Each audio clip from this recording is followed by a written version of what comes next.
नमस्कार, स्वागत है आप सबका हमारे खास कार्यक्रम देश देशांतर में। मैं हूं कवीन सचान। दुनिया के सबसे बड़े लोकतंत्र का नागरिक होने का दम भरते हैं और दुनिया को हम फख्र से ये बताते भी हैं। उसी लोकतंत्र को 45 साल पहले आपातकाल का दंश झेलना पड़ा था। नई पीढ़ी आपातकाल की विभीषिका से शायद अपरिचित हो, लेकिन आपातकाल का शब्द जरूर सुना होगा। 25 और 26 जून की रात 1975 में तत्कालीन प्रधानमंत्री इंदिरा गांधी ने देश पर आपातकाल लगाने का आदेश दिया था और नागरिकों के सभी मूल अधिकार छीन लिए गए थे। राजनेताओं को जेल में डाल दिया गया था। अखबारों और मीडिया पर पूरी तरीके से सेंसरशिप थी। और कहते हैं कि लोकतंत्र की खूबी भी है कि इसकी आबोहवा समाज की व्यवस्था की खामियों को खुद खत्म भी करती है और लिहाजा यही हुआ। यह आपातकाल ज्यादा दिन तक नहीं चल सका। करीब 21 महीने के बाद लोकतंत्र एक बार फिर अपने पैरों पर खड़ा हुआ और उसने आपातकाल को दरकिनार कर दिया। लेकिन असल में उस वक्त क्या था वो आपातकाल का दौर, हालात क्या थे और किस तरीके से जो तमाम अधिकार हमारे आपके हैं वो कहां पर थे, किस तरीके से छीने गए। वो एक कड़वा अनुभव है जिसको आज हम समझेंगे अपने 3 बेहद खास मेहमानों के जरिए। हमारे साथ मौजूद हैं हितेश शंकर, एडिटर हैं 5 जन से। हितेश, बहुत बहुत स्वागत आपका। हमारे साथ अशोक टंडन जी हैं, वरिष्ठ पत्रकार। सर, बहुत बहुत स्वागत है। रामकृपाल सिंह जी हमारे साथ है, वरिष्ठ पत्रकार। रामकृपाल सिंह सर, आपके बहुत बहुत स्वागत है। शुरुआत में करना चाहूंगा अशोक सर आपसे, क्योंकि आपका एक बहुत लंबा अनुभव रहा है, लेकिन अगर आज की पीढ़ी को कहें तो एक बड़ा हिस्सा ऐसा है जिसने शायद सिर्फ और सिर्फ आपातकाल के बारे में सुना या उसके बारे में बहुत मामूली जानकारी होगी, लेकिन असल में वो क्या था आपातकाल का दौर और उसके खड़े होने के पीछे की कहानी। देखिए, मुझे वो दिन याद है, रामलीला मैदान में लोकनायक जयप्रकाश नारायण की बहुत विशाल एक रैली हुई थी और उसमें उन्होंने सिंहासन खाली करो कि जनता आती है, ये आह्वान किया था उस समय की प्रधानमंत्री इंदिरा गांधी को, क्योंकि वो इलाहाबाद हाईकोर्ट ने उनके जो चुनाव था उसको रद्द कर दिया था। तो हम लोग सारा दिन ये कवरेज करने के बाद घर पहुंचे थे रात को, लेकिन रात को ही ऑफिस से फोन आया कि कंफर्म करिए कि लोकनायक जयप्रकाश नारायण को गिरफ्तार कर लिया गया है, आपातकाल घोषित हो गया है। उस समय मोबाइल नहीं थे, लैंडलाइन से चीजें कंफर्म करना बहुत मुश्किल था, लेकिन फिर भी उसके तुरंत बाद आया कि ये नानाजी देशमुख गिरफ्तार हो गए, आर मलकानी गिरफ्तार हो गए। तो ये रात भर सिलसिला हम लोगों का चलता रहा। हम लोग जिस भी मीडिया हाउस में काम करते थे, लेकिन अगले दिन क्योंकि रात से ही प्रेस सेंसरशिप लग गई थी, तो अगले दिन उसी रात से ही अखबारों के दफ्तर में जो हमारे सूचना अधिकारी हैं पीआईबी के, उनको सेंसर अधिकारी बनाकर भेज दिया गया था। लिहाजा उसकी वजह से अगले दिन अखबार नहीं छपे। और लेकिन उसमें भी तो बीजी वर्गीस थे उस समय हिंदुस्तान टाइम्स के एडिटर, उन्होंने उसमें से एक रास्ता निकाला था कि अखबार को खाली छाप दिया, जिससे लोगों को पता चल जाए कि ऐसा कुछ हुआ है। उसके बाद तो लगातार सब नेता गिरफ्तार हुए, अधिकांश नेता एक संसदीय समिति की बैठक के कारण बेंगलोर में थे, अटल बिहारी वाजपेयी, अडवाणी, मधु दंडवते और बहुत इस तरह के सभी नेता गिरफ्तार हुए। तो वो दौर हमने कवर किया था, सेंसरशिप के दौर को कवर किया। हम लोग जो कुछ भी खबर बनाते थे वो पहले सेंसर के अधिकारी को दिखाई जाती थी। उसमें उनको जो कुछ भी ऐसा लगता था कि जो सरकार के खिलाफ जा सकता है उसको वो काट दिया करते थे। तो वो दौर हमने देखा।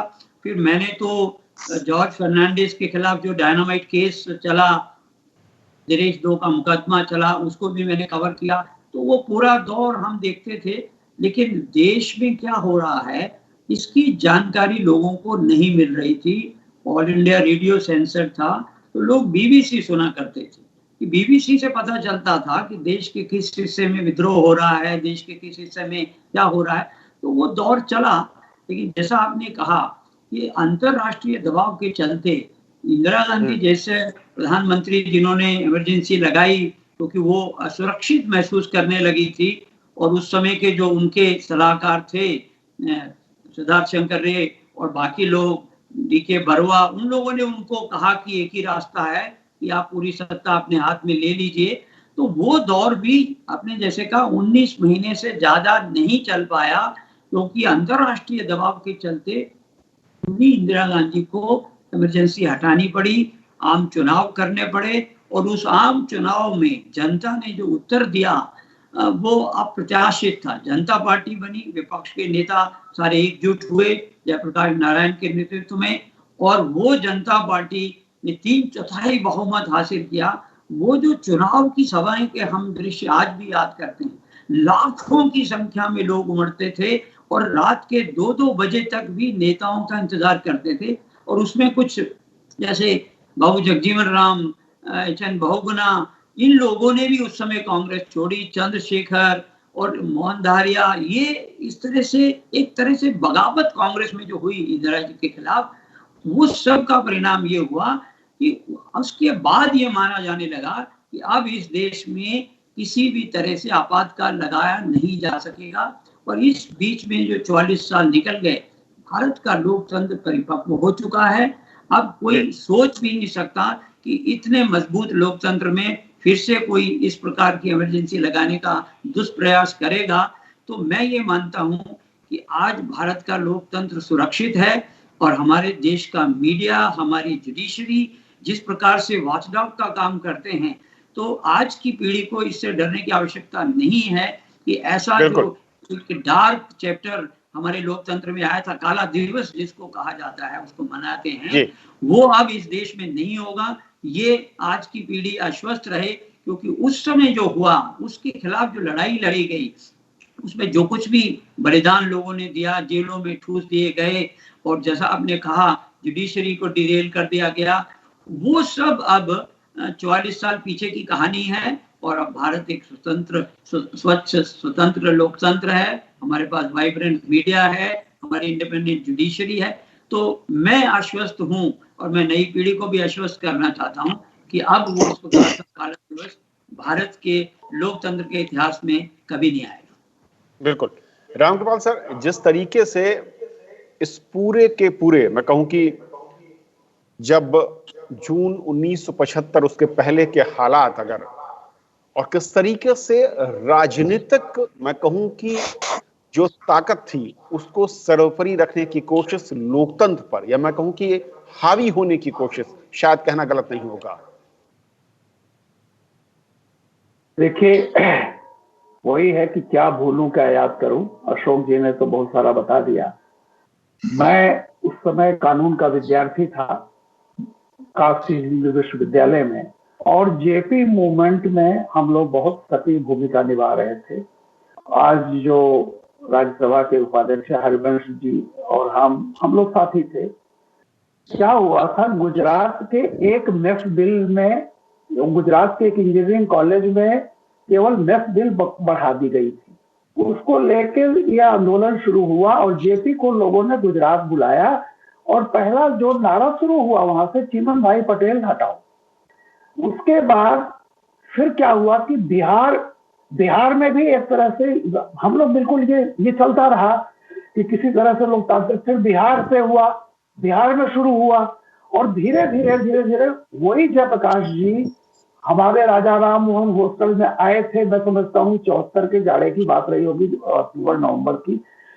उनको सुनने के लिए 15-20 लोग भी नहीं इकट्ठा हुए थे, और देखा कैसे चमत्कार होता है।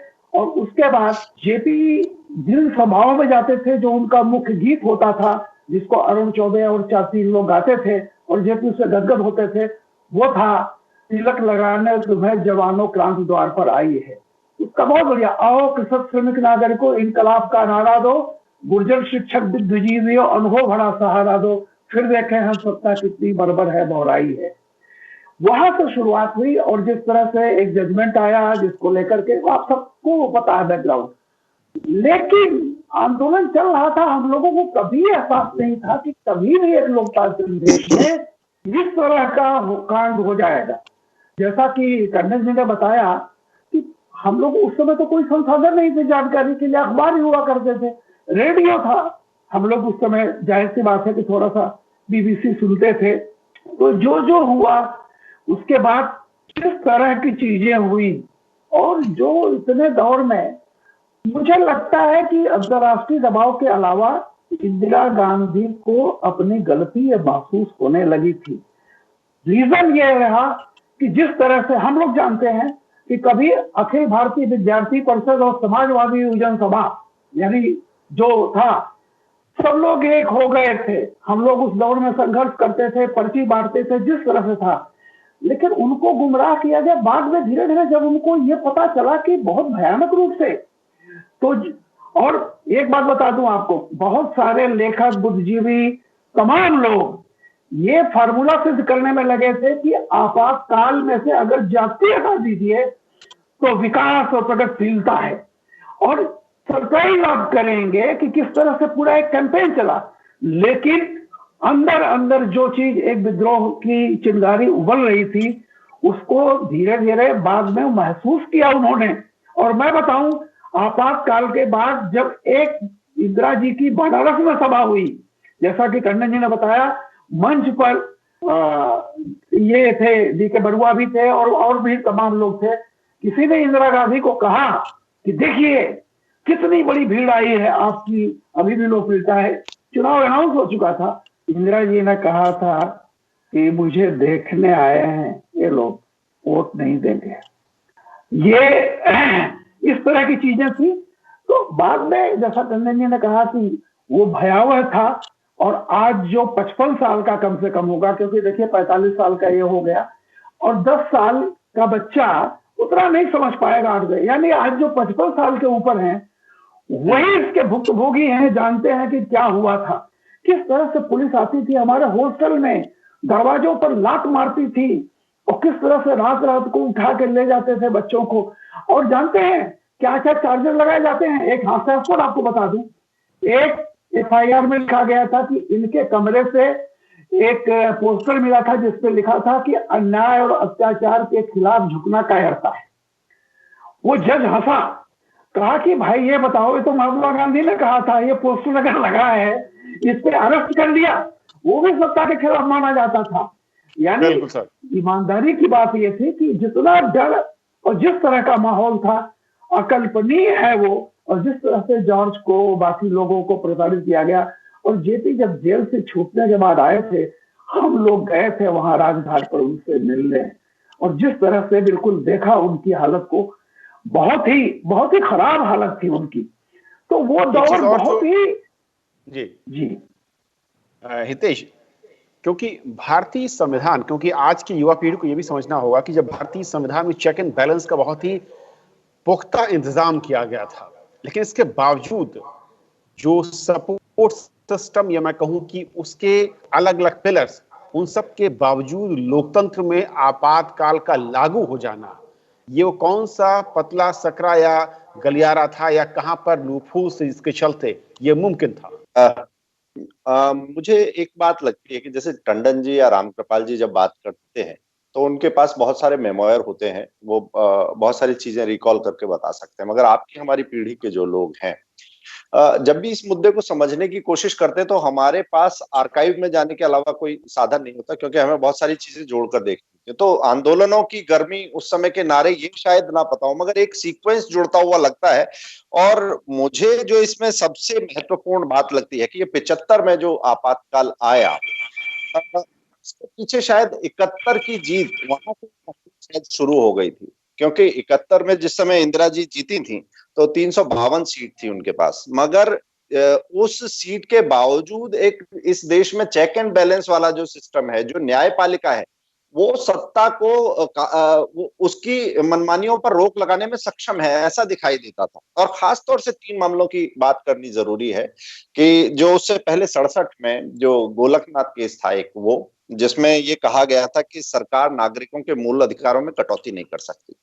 उसके अलावा देसी रियासतों के प्रीवी पर्स खत्म करने का मामला, तीसरा बैंकों के निजीकरण का मामला।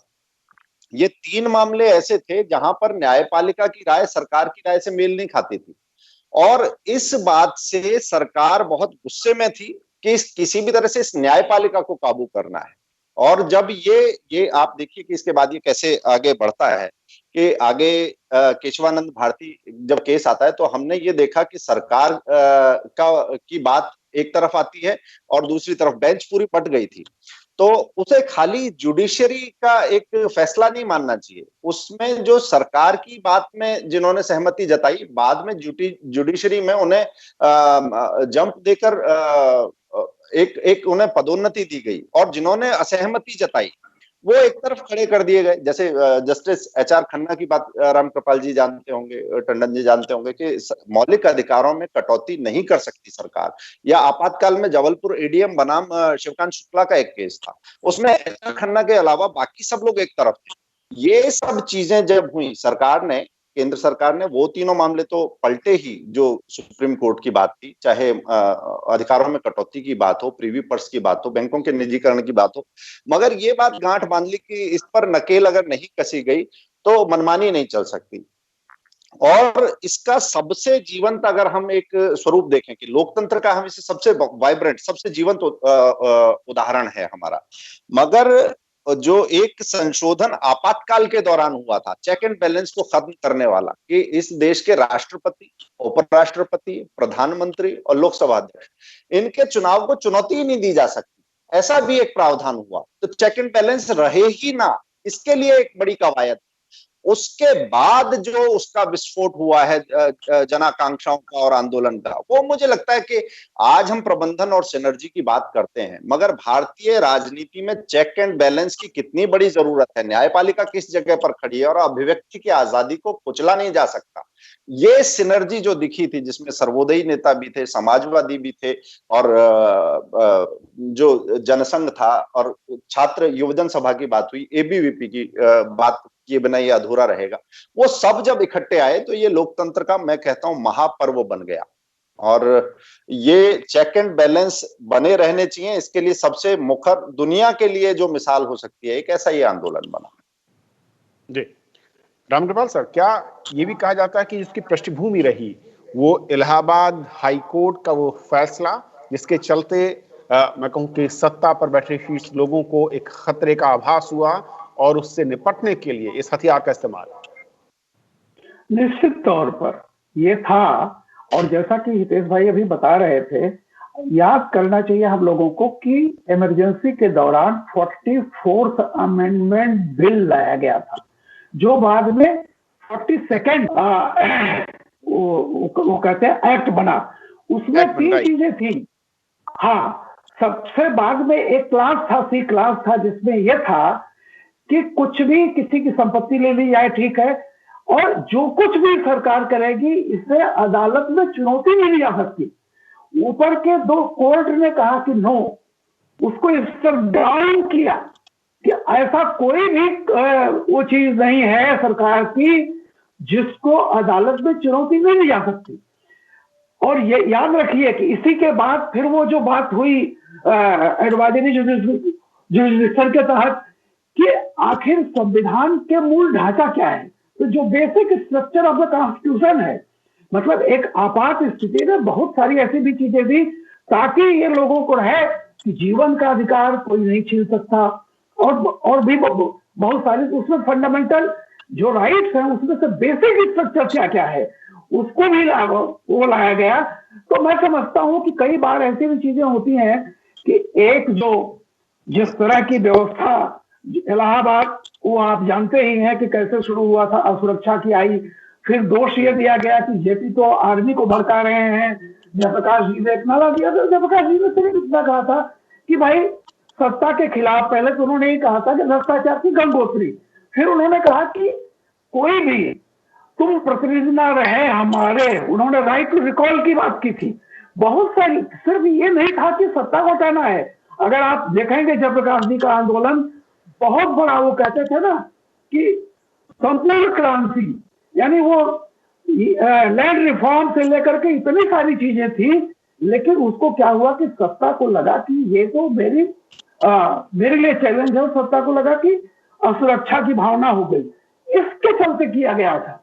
बाकी इतनी चीजें थी बहुत ही बढ़िया, मतलब कोई भी आंदोलन इस देश चलता है, चाहे वन्ना हजारे ने बाद में किया, जो भी मुझे याद है रामलीला मैदान और 5 जून को गांधी के पटना मैदान में जितना बड़ा विशाल लोग उमड़े हुए थे और जिस तरह से लाठी चार्ज हुआ, आप जानते हैं आचार्य राममूर्ति, ठाकुरदास बंद, ये लोग लाठी खा रहे थे और उनके नारा निकल रहा था कि हर बार विद्यार्थी जीता है, इस बार विद्यार्थी जीतेगा।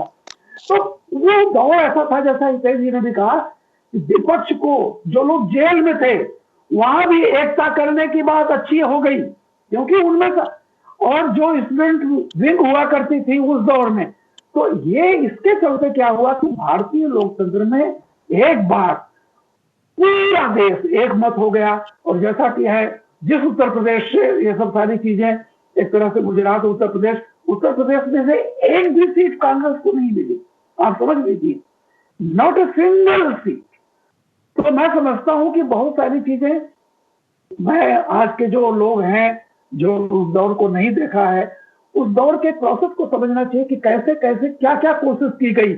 वही जब जीवन राम से जो इमरजेंसी का प्रस्ताव आया था पढ़वाया गया, तो किसी ने कहा, बल्कि वो सीपीएम के थे, उन्होंने कहा खड़े होकर के संसद में कि जब जीवन राम जी की एक आंख तो वो पढ़ रही थी और एक आंख लगातार इंदिरा जी को देख रही थी, तो उनके मन में डर था। और उसी के बाद जब जीवन राम ने छोड़ दिया, सीएफडी बनाई और बहुगुणा ने छोड़ा, समान चीजें, तो एक तरह से मैं समझता हूं एक बहुत ही बुरी चीज थी, लेकिन उसने हमारे लोकतंत्र को, भावी लोकतंत्र को इतना स्ट्रेंथन किया, जैसा कि टंडन जी कह रहे थे कि अब कोई भी हिम्मत नहीं करेगा।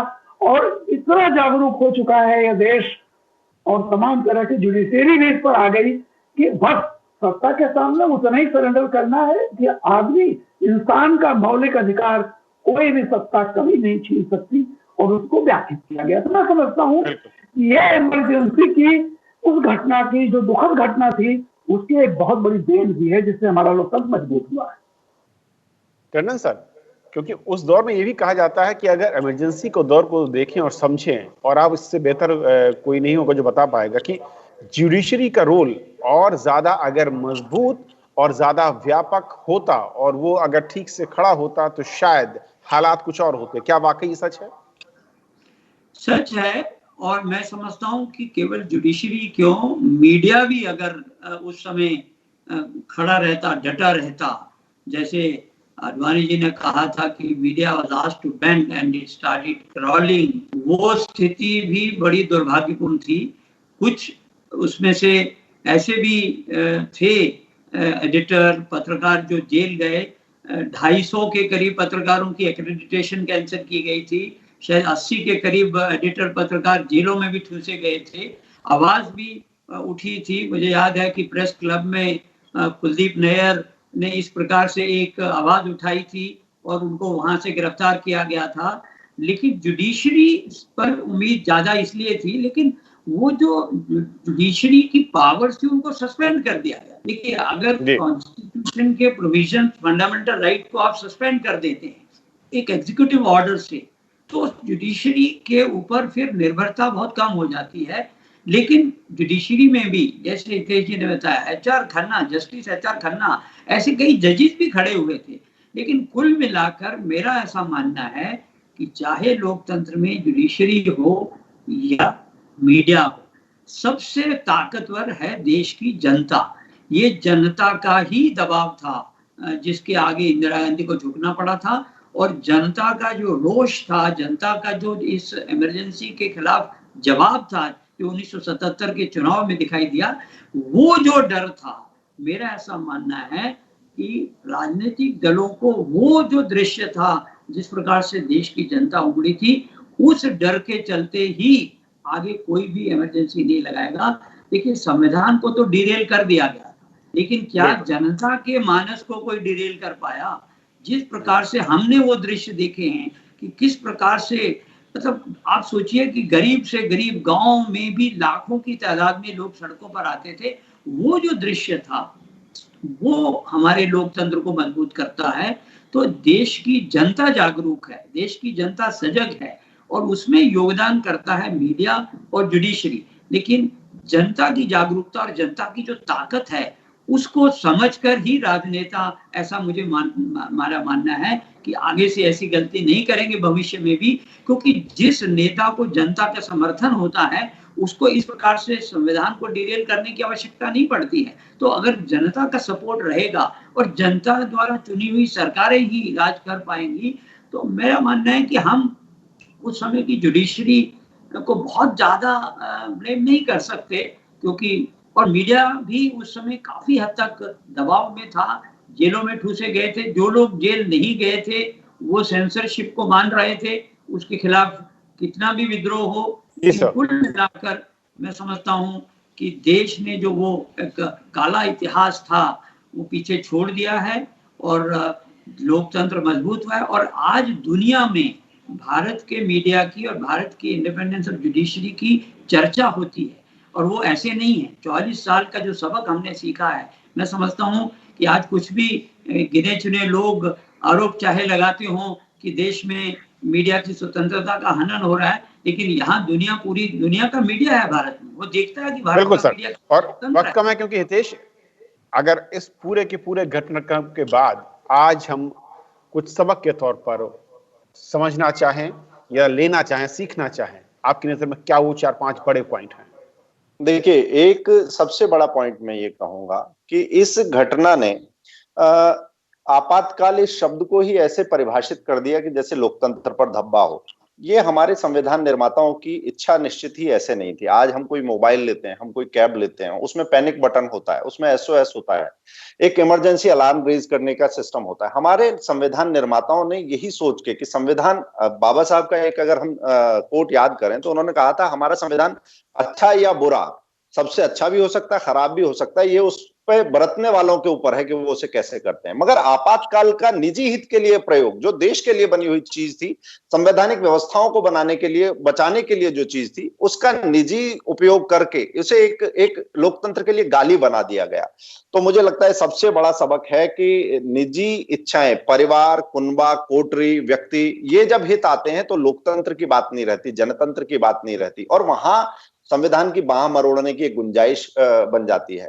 वहां सबसे बड़ा करेक्शन पॉइंट है कि जो संविधान में है उसे हमें उसकी ट्रू स्पिरिट में मानना चाहिए। दूसरा, एक ये इसका सबक सबसे बड़ा ये था कि बाद में अन्ना आंदोलन भी हुआ, बाकी सब भी हुआ, मगर उसमें आपको कहीं फोर्ड फाउंडेशन की बात मिली, कहीं चंदे में गड़बड़ियों की बात मिली। ये देश का एक ऐसा आंदोलन था जो स्वतः स्फूर्त था, पूरा स्वदेशी था, और सब वर्गों के, सब दलों के लोग इसमें आकर मिले थे। इसमें कोई बाहर का नहीं था, ये विशुद्ध भारतीय आंदोलन था। तो करेक्शन का कोई भी आवाज जो उठेगी वो विशुद्ध भारतीय आवाज हो सकती है, वो कहीं से पंप करी हुई नहीं हो सकती, उसके लिए फंडिंग नहीं हो सकती है, और वहां से कोई राजनीति हाईजैक करके नहीं चलाई जा सकती। मुझे लगता है कि ये दो बड़े इसके सबक हैं हमारे सामने जो हमें नहीं भूलने चाहिए। चलिए, आप तीनों मेहमानों का हमारे साथ आज इस चर्चा में जुड़ने के लिए बहुत बहुत शुक्रिया। तो आज फिलहाल इतना ही, नमस्कार।